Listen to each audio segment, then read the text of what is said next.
Shot clock winds down to 10 for Philly. Tyler crosses over, flips up the gun on the run, and he got it. No stopping him. The year is 1994.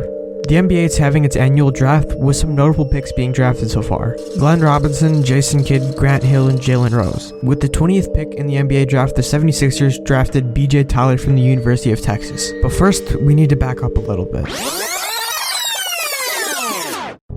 Tyler grew up in Texas his whole life and was born in Galveston, Texas, April 30th of 1971. With Tyler's elite quickness and agility, he rose to be one of the best basketball players in Texas. Tyler, for his first year in college, went to DePaul University. Whether it was his poor performance in his freshman year or being homesick, Tyler transferred to the University of Texas. He quickly emerged as a star after the transfer in his sophomore year and averaged 13.3 points per game, compared to his 2.9 points per game in his freshman year. In his senior year, he averaged 22.8 points per game and was a part of the third-team All-American and was the Southwest Conference Player of the Year. B.J. Tyler showed a lot of potential because of his amazing senior year at Texas and his incredible speed. The young crafty guard was drafted with the 20th pick by the 76ers in the 1994 NBA draft. The 76ers prior to the 1995 season seemed pretty content with drafting Tyler. Without Tyler even playing an organized NBA game, then 76ers coach John Lucas categorized Tyler as the quickest player in the league. Tyler played very few minutes his rookie year and was little disappointing, playing 55 games in 1994 through 1995, averaging 3.5 points and 3.2 assists. Even though Tyler underperformed, he still had a lot of promise. Tyler was selected by the Toronto Raptors in the 1995 expansion draft. He was signed to a 5-year, $6 million backup role on the team. It was more of an insurance policy if something happened to starting point guard David Stoudemire. Sometime that fall in the Raptors training room, the young guard wanted to cool down and relax prior to his upcoming game. Tyler was a light sleeper with an ice pack on his ankle. He was at peace in his mind. He started to doze off, which led to him falling asleep.